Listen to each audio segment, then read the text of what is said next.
Están en todas partes, en nuestras casas, en nuestros coches y hasta en nuestros cuerpos.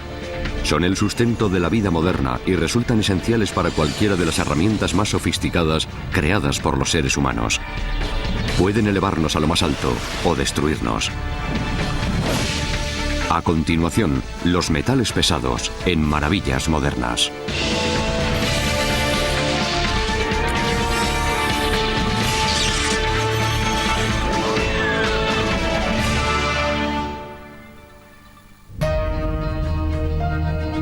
Nacieron con el cosmos y provienen del corazón incandescente de estrellas en trance de muerte. Los metales pesados se van generando en el núcleo de las estrellas desde que éstas nacen. Al final llega un momento en el que se suceden muy rápidamente una serie de procesos y la estrella explota. Al explotar, despide metales pesados que alcanzan los últimos confines del universo. Los metales que hoy pueden encontrarse en la Tierra tienen dos orígenes distintos. La basura espacial que se fue almacenando a lo largo de la formación del planeta hace 4.600 millones de años. Y los meteoritos que han caído en la superficie desde entonces. Aguantan un proceso de transformación interminable en su ciclo de vida. Los encontramos, los manipulamos y contamos con ellos como si lo diéramos todo por sentado. Luego los desechamos y volvemos a usarlos. En la mayor parte de los casos, son completamente reciclables. Los metales constituyen 2/3 de los elementos conocidos. Los elementos se definen en función del número de protones, neutrones y electrones que forman sus átomos. En la tabla periódica se ordenan los elementos de manera ascendente según su número atómico, es decir, según el número de protones que tiene su núcleo. La tabla periódica sirve para organizar los elementos que se han encontrado en la naturaleza y los que han sido creados de manera artificial dentro de una secuencia que comienza con el número más ligero, el hidrógeno, y sigue hasta el elemento natural más pesado, el uranio. Esta clasificación se considera que a partir del 26, que es el hierro, lo que hay son metales pesados. Desde el principio de los tiempos, el progreso humano se ha visto vinculado al dominio de los metales. Las civilizaciones más adelantadas utilizaban los metales para cocinar, desplazarse, trabajar, para llevar a cabo las labores agrícolas y para defenderse. Los niños estadounidenses nacidos en 2006 necesitarán de media unas 20 toneladas de metales a lo largo de su existencia para mantener su calidad de vida. Algunos metales pesados como el hierro, el plomo, el zinc, el níquel y el cobre son tan importantes para la capacidad económica y militar de los Estados Unidos que se los almacena en reservas del Ministerio Nacional de Defensa. Tienen guardados 10.000 millones de dólares en materiales por si se da una guerra total. Si se declarara una emergencia nacional, probablemente el metal que resultaría más decisivo sería el uranio. El número atómico del uranio es 92. Es el elemento más pesado y tiene una densidad que es 18,7 veces la del agua. Su radiación de origen natural genera una energía enorme desde el núcleo de la Tierra que supone el doble del consumo humano de energía. La radiación del uranio 238 que quedó atrapado en el núcleo de la Tierra en el momento de la formación primigenia representa alrededor de 30 billones de vatios. Eso ahora funciona como un pequeño reactor nuclear, una fuente térmica natural. El calor que produce tiene que abrirse camino hasta el exterior del planeta y lo que sale efectivamente no está nada mal. Los volcanes son la prueba de que hay algo en el núcleo de la Tierra que genera una gran cantidad de calor.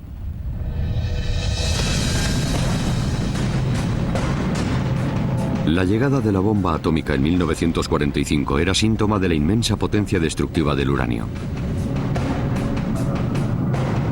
Pero la fisión del átomo también trajo consigo una enorme fuente de energía para fines pacíficos. En Estados Unidos hay un total de 103 reactores nucleares que generan cerca del 20% de la electricidad nacional.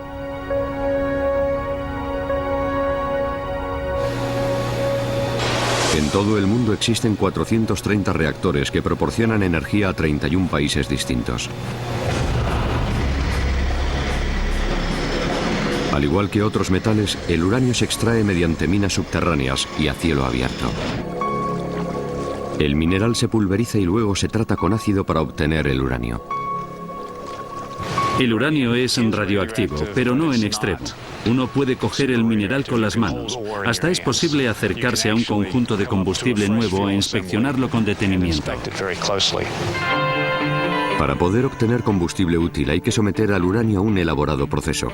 Primero se convierte al uranio en gas para poder enriquecer el uranio 235, que es el isótopo fisible necesario para la creación de una reacción en cadena y que de este modo pasa del 1% de su estado natural al 3,5%. Después del enriquecimiento se vuelve a convertir al gas en dióxido de uranio, al que se le da la forma de pastillas de combustible. Las pastillas se colocan dentro de unos tubos metálicos que luego se unen en elementos cargadores de combustible que van en el núcleo del reactor. Lo que tengo delante de mí es una copia de un elemento cargador de combustible. Consta de una serie de inyectores unitarios de alimentación y de unas barras de refrigeración por agua. Las barritas que tengo delante albergan las pastillas de combustible que sirven para generar energía en estos cargadores. La parte inferior es la pieza en la que se apoya el cargador en el núcleo. Y esto que vemos en la parte superior es un asidero gracias al que es posible mover el cargador y sacarlo del núcleo. El sector energético nuclear civil nació a partir de la Guerra Fría y de la carrera armamentística mundial. Resulta irónico que la mitad del uranio con el que se alimentan los reactores de Estados Unidos provenga de armas soviéticas que han sido desmontadas. Bueno, representa una forma barata de conseguir uranio. Y lo que es mejor, este proceso ha supuesto la destrucción de cerca de 10.000 cabezas nucleares rusas. Existe un acuerdo con Rusia actualmente por el que se establece que van a destruirse 20.000 armas para la creación de reactores en centrales eléctricas estadounidenses. La fisión nuclear convierte la materia en energía que se libera en forma de enormes cantidades de calor. En los reactores nucleares, el uranio sirve de detonante, funciona como la fuente energética inicial de lo que acaba convirtiéndose en electricidad. En una central nuclear, el uranio constituye la fuente de calor. El calor pasa al agua y la calienta. El agua caliente es la que, en realidad, mueve la turbina, como en las centrales de carbón o petróleo. Pero la fisión nuclear es de una potencia superior. Una pastilla de uranio del tamaño de un cacahuete genera la misma energía que 800 kilos de carbón o 560 de petróleo. En ese depósito de agua debajo de la tapa de acero inoxidable hay una cámara seca en la que se encuentra la vasija del reactor. El reactor está funcionando al 100% de su capacidad, cubriendo las necesidades energéticas de casi 1 millón de personas. La torre de refrigeración es la parte más visible de las centrales nucleares y la más segura. Lo único que sale de torres como esta de la Grand Gulf Station de Fort Gibson, Mississippi, es vapor, que es un productor secundario del proceso de generación.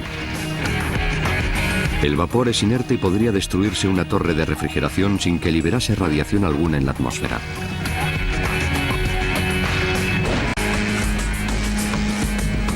El reactor es el corazón de las centrales nucleares. Existe toda una serie de sistemas de seguridad, de elementos de ingeniería duplicados y fuentes energéticas alternativas que comparten un último objetivo: garantizar que los cargadores nucleares se mantienen bajo el agua y bajo control. Lo que hay que procurar es que siempre haya bastante agua para que el nivel rebase la medida necesaria al combustible activo, en lo que se evita que los cargadores se calienten en exceso. Los cargadores generan tal calor que, de no refrigerarse correctamente mediante agua, no tardan en empezar a derretir la vasija en la que se encuentran y a liberar radioactividad. Eso es lo que sucedió en Chernóbil en 1986. Los inyectores van desgastándose con el tiempo. Al cabo de 5 años pasan del reactor a un depósito de desechos cercano. Los isótopos del uranio siguen irradiando bastante calor, así que los inyectores tienen que almacenarse en el depósito entre 10 y 20 años antes de poder pasar al almacenamiento en seco. Los inyectores siguen siendo radiactivos durante miles de años, pero todavía no se ha dado con un almacenamiento que resulte seguro a largo plazo.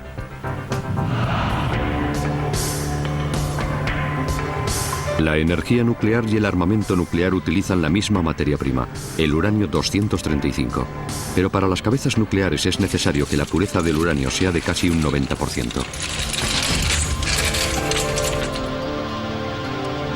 Esta cadena montañosa al norte de Moab, Utah, desempeñó un papel único en la historia de las minas de uranio. Cuando la Unión Soviética hizo explotar su primera bomba atómica en 1949, dejó a Occidente anonadado y desató el miedo a la Guerra Fría. En Washington, la Comisión para la Energía Atómica decidió recurrir a la ayuda de los civiles para crear una reserva de uranio nacional. Aumentó el precio básico del mineral de uranio y ofreció una prima de $10.000 a cambio del material de mayor calidad. La parte este de Utah era muy conocida por sus depósitos de uranio y la gente acudió en masa a la región. Cualquiera que tuviera valor, amplitud de miras y suerte podía hacer una fortuna. Pero no había muchos que poseyeran estas cualidades en la misma medida que un geólogo de Texas desempleado llamado Charlie Stim. Charlie se venía haciendo autostop por la carretera 191 y se pasaba aquí 3 días de cada vez. Metía en la mochila comida y agua y se recorría todos los montes y los cañones buscando lo que él consideraba que eran zonas en las que podía haber uranio.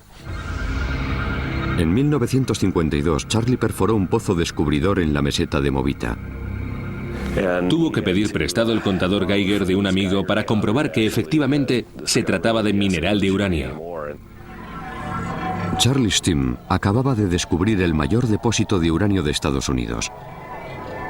No tardó en construirse un túnel para explotar el terreno.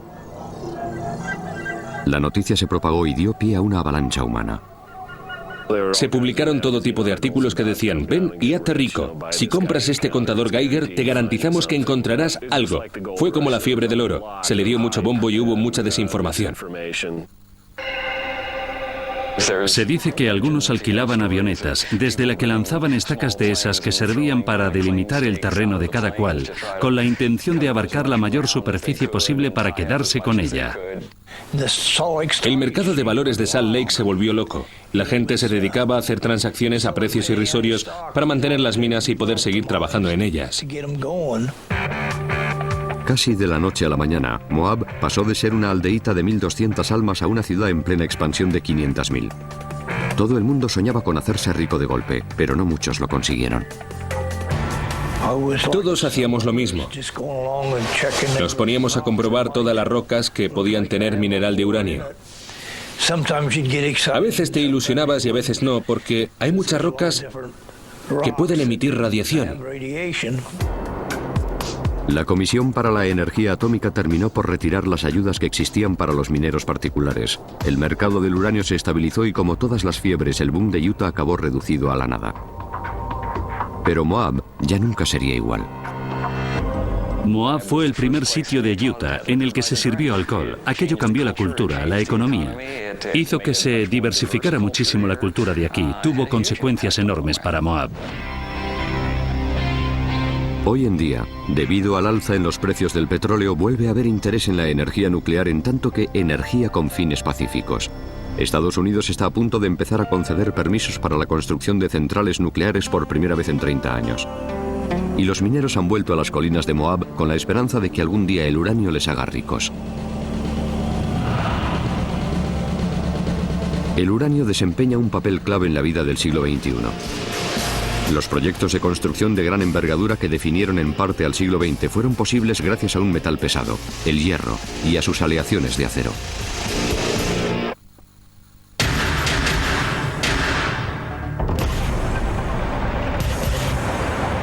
Vivimos en un mundo de acero en el que se combinan la resistencia y la flexibilidad necesarias para las grandes estructuras de hoy en día.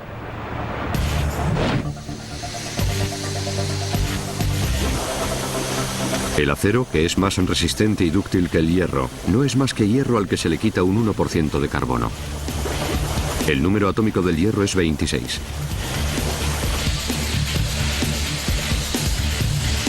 Lo que predomina hoy en la producción de metales son aleaciones de acero de reciente creación en las que el acero se mezcla con varios metales pesados.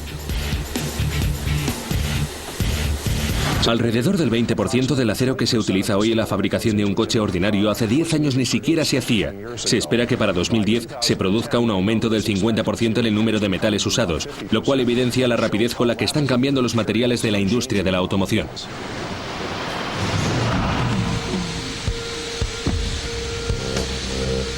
Los hornos de Metal Steel USA, a las afueras de Chicago, se parecen mucho a las fábricas de acero del siglo pasado. Las etapas básicas en las que se divide la fabricación, fundición, colada y moldeo, tampoco son muy diferentes. Pero aquí se añaden más de 10 metales más al acero líquido en proporciones precisas según una receta que todos guardan con sumo celo. Las cantidades más pequeñas de algunos minerales, incluso una parte de 5000, pueden hacer que las propiedades del producto final cambien. Las aleaciones de acero de mayor resistencia se utilizan para los soportes de seguridad de los coches. Hay aleaciones especiales para blindajes que sirven para proteger a las embarcaciones navales contra la corrosión del agua marina y del impacto de los torpedos.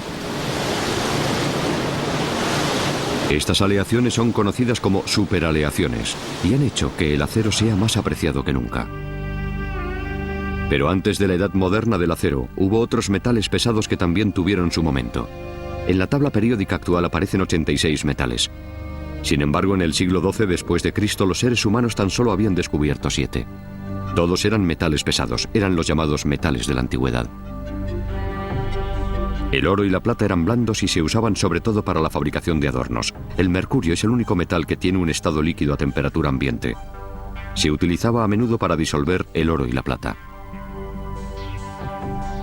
El estaño, el plomo y el hierro tuvieron funciones importantes después de la edad del cobre, que fue el séptimo metal de la antigüedad. Algunos de los vestigios más antiguos de cobre se encontraron en una cueva en la frontera de Israel. Se trata de unas formas escultóricas muy ambiguas que se han trabajado en cobre con gran destreza. Así que podría decirse que existe algo así como una prueba circunstancial de que la fascinación que despertaron las cualidades del material en términos de estética y sensibilidad precedieron al uso funcional del cobre.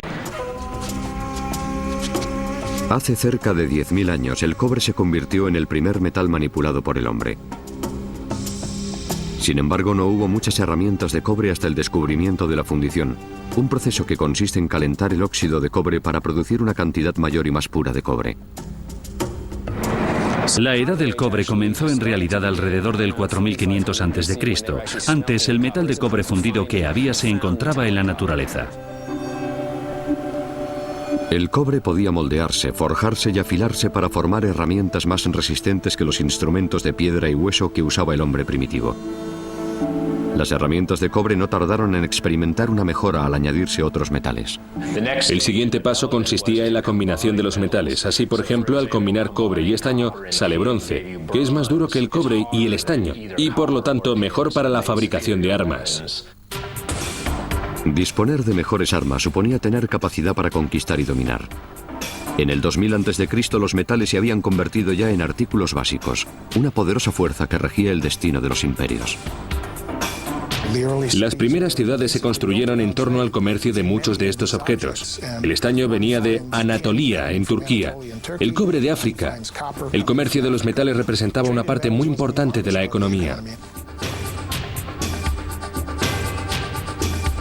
Los metales poseían unas propiedades tan milagrosas que muchos antiguos creían que eran seres vivos.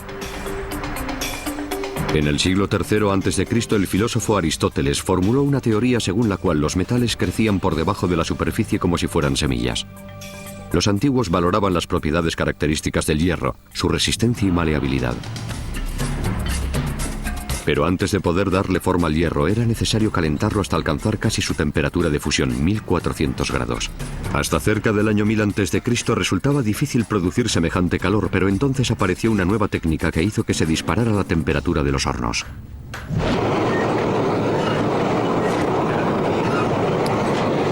La palanca está conectada a un fuelle, una bomba de aire. Al echar aire sobre el fuego, lo que se consigue casi es doblar la temperatura.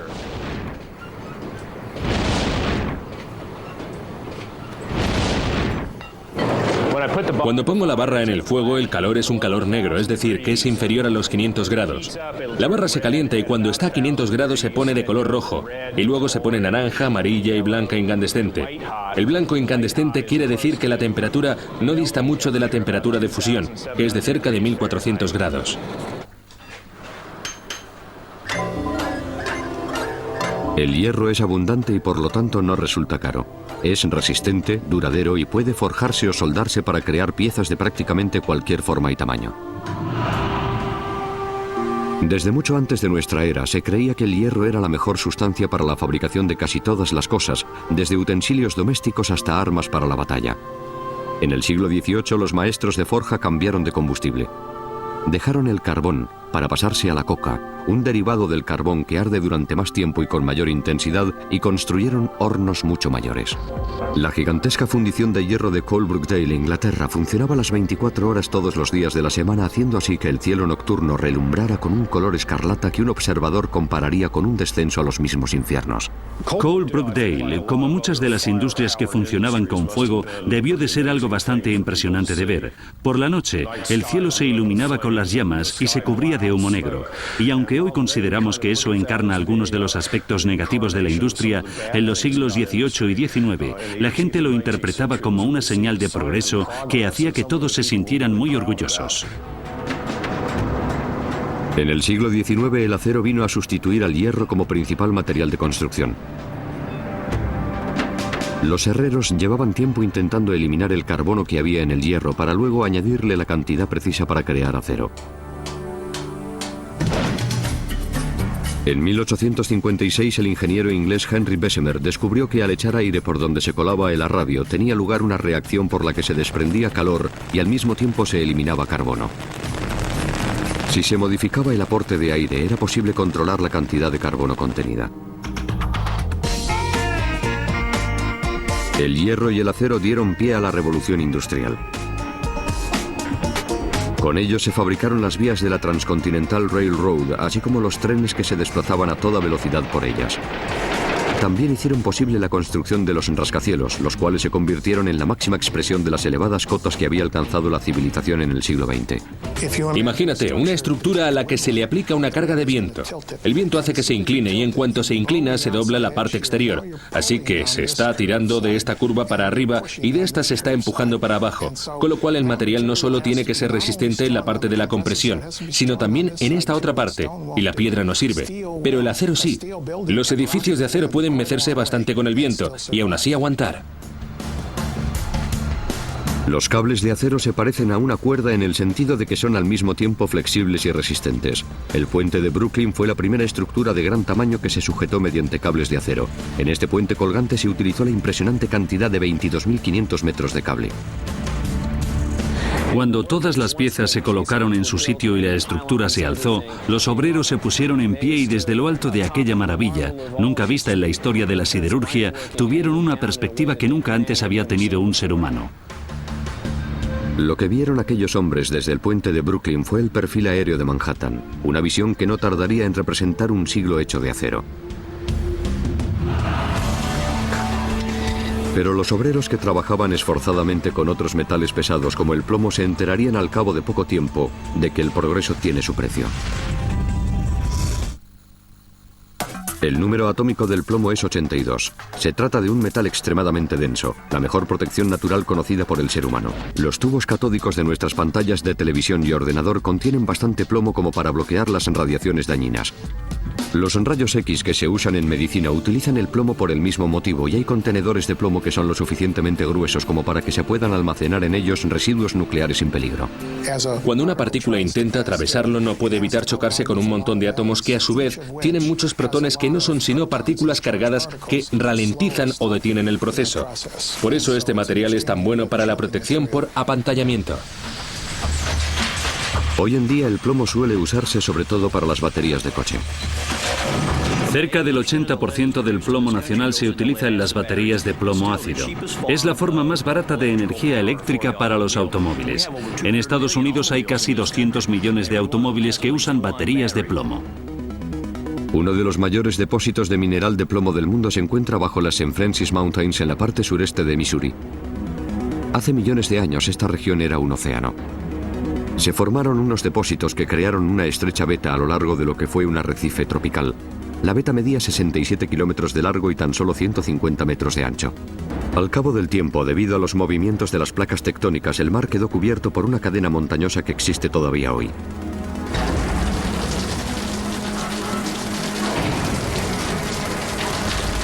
El metal yace a 300 metros de la superficie y todas las personas y las máquinas que se dedican a extraerlo tienen que bajar por esta chimenea.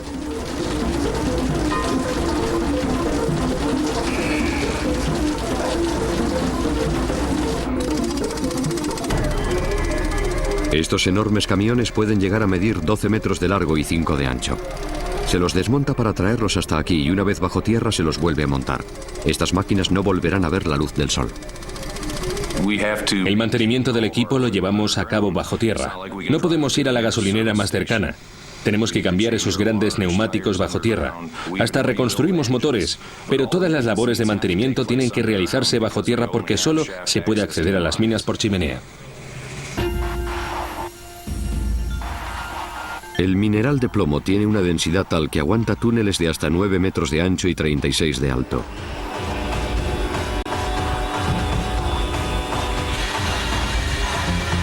En la primera etapa de la extracción del plomo se usan unos jumbos hidráulicos de perforación con 2 barrenos delanteros. Bueno, lo que hacemos es entrar y perforar el tajo. Hacemos una serie de agujeros, 75 para ser exactos. Los agujeros tienen un diámetro de 5 centímetros y una profundidad de 4 metros. Los hacemos siguiendo un patrón especialmente pensado para que el mineral se fragmente todo lo posible. La mayor parte de los agujeros se perforan en el centro del tajo. Primero se hace detonar esa zona con lo que se crea un vacío hacia el que puede romperse el resto de la roca. Después de la perforación rellenamos los agujeros con explosivos y eso es lo que llamamos el proceso de carga. Para la voladura usamos un compuesto explosivo de nitrato amónico y fuel oil y también dinamita y cápsulas detonadoras. Esta pared de mineral se rellena con 300 kilos de explosivos. En la mina se usan 19 tipos distintos de cápsulas detonadoras y cada una tiene una sincronización diferente. Cuanto más lejos se encuentra en el centro, más se retrasa la explosión para maximizar el efecto cascada. Cuando se enciende, esta es instantánea, ¿de acuerdo? Luego viene esta otra cápsula, que es un 1. Tarda 500 milisegundos y así va aumentando.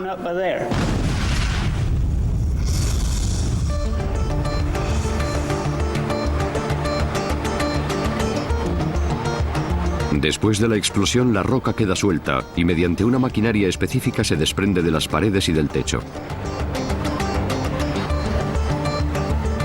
Cada día se suben 5.000 toneladas de roca hasta la superficie, pero menos del 5% es plomo. Hay que seguir un proceso determinado para sacar el metal. Primero se hace pasar el mineral por un circuito en el que se va triturando en trozos cada vez más pequeños.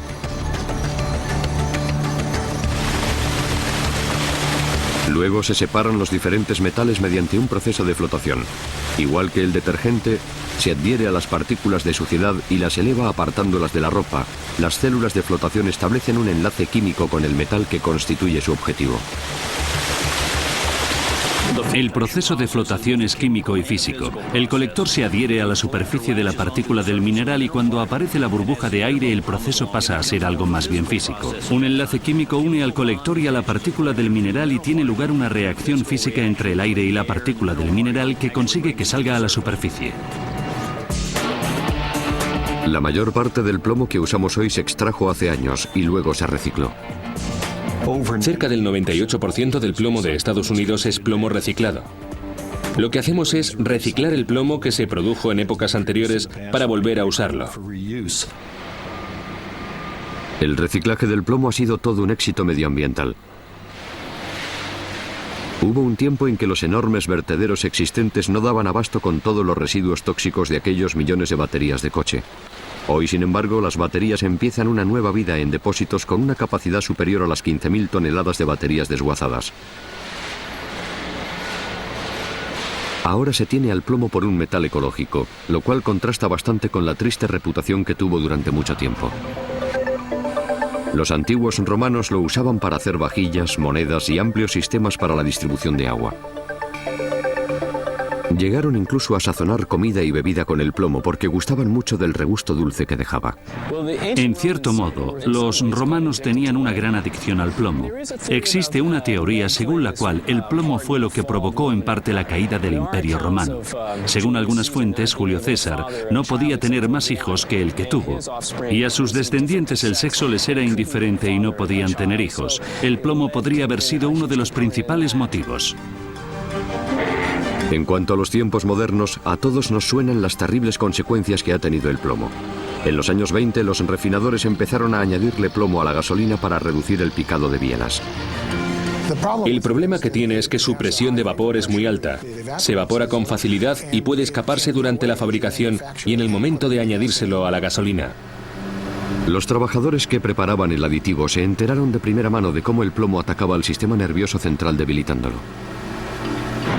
Algunos lo llamaban el metal de la locura porque en las últimas fases de absorción en el sistema la gente empezaba a perder la cabeza y acababa muriendo. La gasolina con plomo se mantuvo en Estados Unidos hasta los años 80. En 1995 la Agencia de Protección Ambiental llegó a la conclusión de que 5.000 estadounidenses morían al año por intoxicación con diferentes tipos de plomo. Hoy en día se ha prohibido el uso de plomo en combustibles, pinturas y en la mayoría de los productos de uso doméstico. Los que trabajan con plomo se hacen cada 6 meses unos análisis de sangre para asegurarse de que sus niveles no son peligrosos. Parece que por fin hemos conseguido domar la fenomenal fuerza del plomo.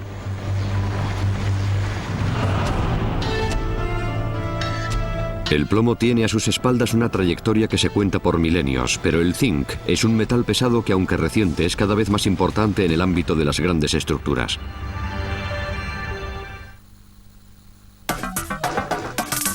Al zinc le corresponde el número 30 de la tabla periódica. Puede que ningún otro metal pesado sirva para tantas cosas. El zinc se usa para combatir infecciones y para ayudar a que cicatricen las heridas corporales superficiales. Tiene unas propiedades térmicas y un poder reflectante de los rayos ultravioleta que hacen que sea un ingrediente esencial de las cremas para el sol y de las losetas refractarias de las lanzaderas. Además, estimula el comercio porque sirve también para el fundido de matrices en el sector de la automoción, así como para el sector eléctrico y el de hardware.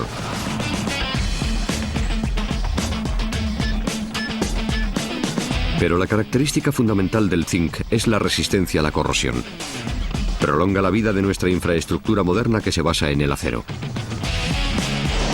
Al recubrir con zinc coches, barcos, edificios y puentes, cualquier estructura de acero puede prolongar su existencia unos años o hasta varias decenas de años más. El zinc sirve para galvanizar el acero. Se cubre el acero con una capa de zinc que forma una película de óxido en cuanto el óxido o el agua del aire empieza a atacarlo. Se trata de un metal estupendo para inhibir la corrosión. El mineral de zinc primero se extrae, se desmenuza y luego pasa al horno de fusión.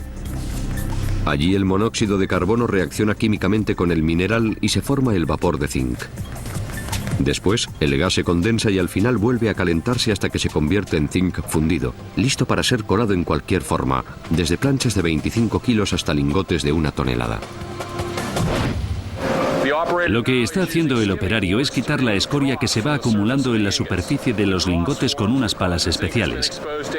La escoria se forma porque el zinc ha quedado expuesto al aire, con lo que se crea un material espumoso que estropea su superficie, que debe salir bien lisa. Luego tapa el molde del lingote y deja que se vaya enfriando y solidificando poco a poco. Los lingotes más grandes son enviados a empresas de galvanización para que los utilicen en aleación con el acero. Pero antes de poder galvanizar el acero hay que limpiarlo a fondo. Lo que tenemos aquí es un baño de ácido sulfúrico. Está a 71 grados y tiene una concentración de ácido sulfúrico de entre un 10 y un 12%. Lo usamos para quitar el óxido que pueda tener el acero para que esté lo más limpio posible de cara al proceso de galvanización. En Young Galvanizing, cerca de Pittsburgh, la cuba de galvanización mide 15 metros de largo, 1,5 metros de ancho y 2,5 de alto. Es decir, que es lo bastante grande como para dar cabida a piezas de acero de gran tamaño. La inmersión del acero en zinc se mantiene hasta que alcanza una temperatura de baño de 450 grados. Entre el zinc y el acero se establece un enlace químico, una aleación que resistirá al óxido y a la corrosión durante muchos años. Así es como el zinc cumple con su función protectora. Si el zinc resulta fundamental para nuestra infraestructura visible, el cobre constituye el discreto pilar de la vida moderna. Nuestro mundo sería inimaginable sin electricidad. Todos y cada uno de los sistemas eléctricos dependen en toda su longitud de las propiedades conductoras únicas de los cables de cobre. El cobre está estrechamente vinculado con la sociedad moderna. En las casas corrientes hay alrededor de 181 kilos de cobre y la gente lo usa sin saberlo. En la electrónica, en las comunicaciones telefónicas, la forma que ha tenido el cobre de meterse en nuestra cultura es algo nunca visto. La mayor fuente de cobre en bruto del mundo del siglo pasado fue una gigantesca mina a cielo abierto que hay en Utah. Lo que estáis viendo es la mayor excavación realizada por el hombre en el planeta. Bingham Canyon, Maine. Desde aquí hasta la otra punta hay una distancia de casi 4 kilómetros y tiene cerca de 1,5 kilómetros de profundidad. Aunque pusiéramos 3 Empire States, el uno encima del otro, no llegarían hasta arriba del todo. La Bingham Canyon Mine es una de las pocas estructuras humanas que pueden verse desde el espacio. Bingham ha producido más de 6.000 millones de dólares en cobre, que es más de lo que supusieron la fiebre del oro en California y Klondike y el Constant Lode de plata de Nevada juntos. Cada día salen de la excavación 450.000 toneladas de material. Sin embargo, Bingham se ha explotado tanto que el mineral que hoy puede obtenerse en la mina tan solo contiene un 0,6%.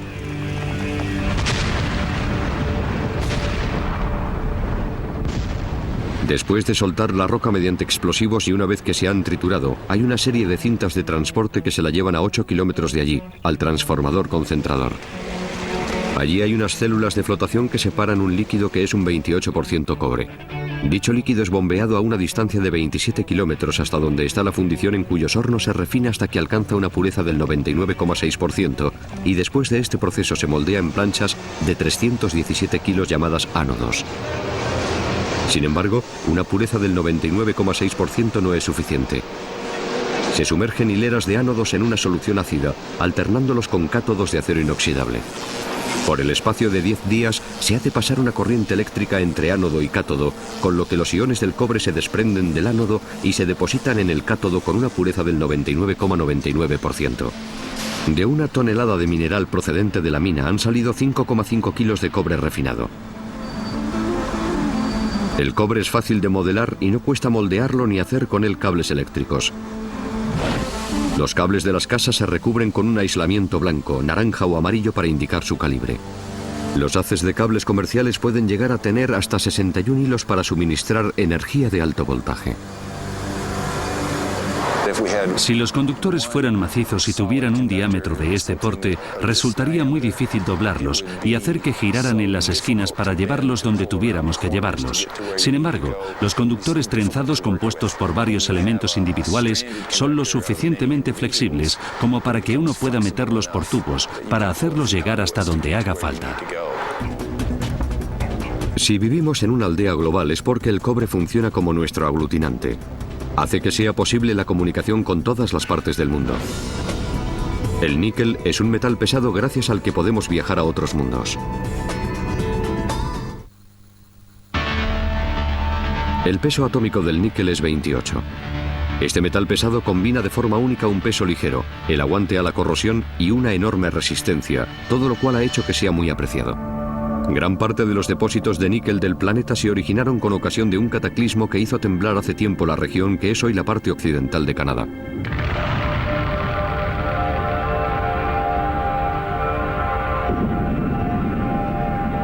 Un meteorito se estrelló cerca de Sudbury, Ontario, hará unos 2.000 millones de años. Al estrellarse, consigo trajo níquel, pero también hizo que el níquel que yacía en el interior de la Tierra saliera a raudales al exterior. El 30% del níquel mundial procede del cráter gigante de Sudbury. Y gran parte de ese níquel se usa en la aviación de alto rendimiento.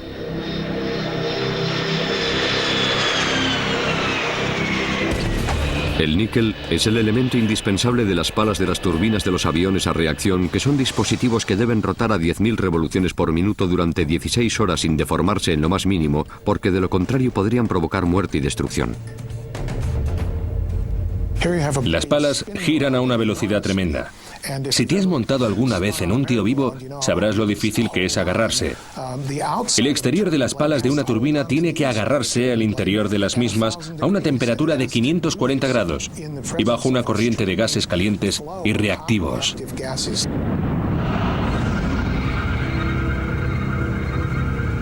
Las superaleaciones de níquel que se utilizan para hacer palas como estas en realidad son más resistentes a 650 grados que a temperatura ambiente. En el proceso de fabricación de las turbinas, llamado colada a la cera perdida, se combinan una serie de tecnologías antiguas y futuristas. El proceso de colada a la cera perdida no es nuevo. Lo inventaron los egipcios, que lo usaban mucho para hacer estatuas. Cogían cera de abeja y modelaban las estatuas. Luego, probablemente se iban al Nilo, cogían barro de la orilla y cubrían con él la estatua. A continuación fundían oro, plata o bronce y lo vertían en los moldes de barro. Las piezas fundidas de los motores de hoy en día se fabrican mediante el mismo proceso, solo que con una precisión mucho mayor. Los moldes de las palas de las turbinas se diseñan por ordenador.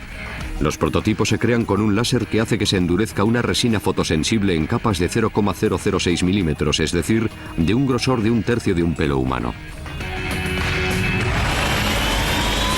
La eficacia del motor de un avión a reacción se mide en proporción a su temperatura de operación.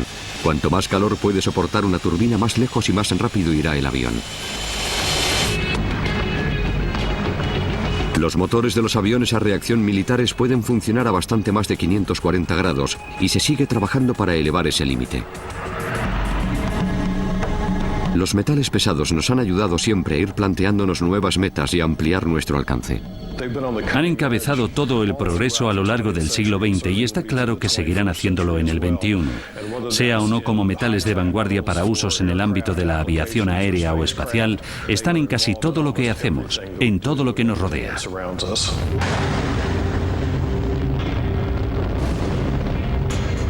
Nuestra larga relación con los metales pesados hizo posible el gran paso que dio la humanidad el 20 de julio de 1969. Cuando el Apolo 11 llegó a la Luna, el módulo lunar tenía un revestimiento de níquel y acero, una aleación refractaria que servía para protegerlo de los rayos solares. Los metales pesados que proceden del espacio profundo se han convertido en manos de los hombres en herramientas que podrían volver a hacernos alcanzar el cielo.